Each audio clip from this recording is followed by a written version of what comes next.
집 앞에서 대리기사를 보내고 주차를 직접 하다가 음주운전에 적발되는 사례가 잇따르고 있습니다. 본인이 주차를 하겠다며 대리기사를 먼저 보낸 차주, 그리고 먼저 간 대리기사. 왜 이런 문제가 반복적으로 일어나는지, 또 예방할 방법은 없는 건지 유지승 기자가 짚어봤습니다. 최근 음주운전에 적발된 배우 박중훈 씨. 주차장 앞에서 대리기사를 먼저 보내고 직접 주차를 하다 걸렸습니다. 박 씨는 대리기사를 배려한 행동이었지만 주차장에서의 음주운전도 엄연히 처벌 대상입니다. 이 같은 사례는 박 씨만의 일이 아닙니다. 왜 이런 일이 반복되는 걸까?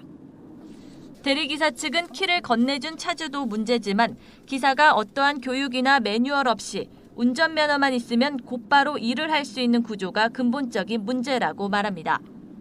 운전면허증만 있으면 누구나 대리기사를 할 수 있다 보니까 최소한도의 그 훈련과 자질이 갖춰지지 않은 기사의 탓도 있고, 또한 특히 분쟁의 주요 원인들이 법적 근거가 없이 진행되다 보니까.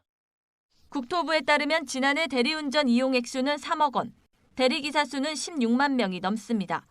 택시법인 소속 운전기사 약 8만 명보다 2배나 많은 수치입니다.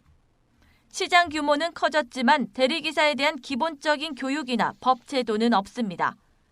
현재 대리기사는 차주와 단순히 보수에 따른 계약관계로 차주가 키를 넘기라고 하면 거부 권한도 책임도 없습니다.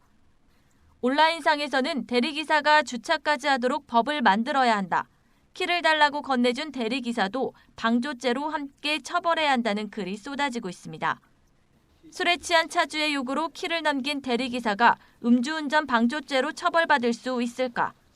음주운전이 초래될 것이라는 인식을 가지고 거기에 대한 어떤 적극적인 조력 정도가 있어야만이 처벌의 대상이 된다고 하겠습니다. 그렇지 않고 단순히 그냥 차량을 방치하고 간다는 사실만으로 음주운전에 대한 방조죄로 처벌하기는 어렵습니다.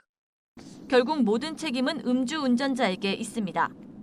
음주사고는 보험 처리가 안 돼요. 사고의 모든 책임을 운전자가 지게 하는 방향으로 제도가 강화되었습니다.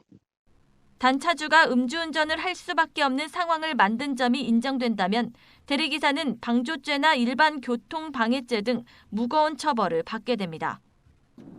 음주 탓에 판단력이 흐려진 차주, 그리고 차주의 배려로 주차장 앞에서 키를 넘긴 대리기사.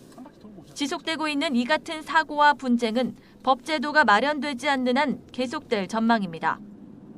음주운전은 국민 모두의 생명을 위협하는 중대 문제인 만큼 국가의 가이드라인 마련이 시급해 보입니다. 머니투데이 방송 유지승입니다.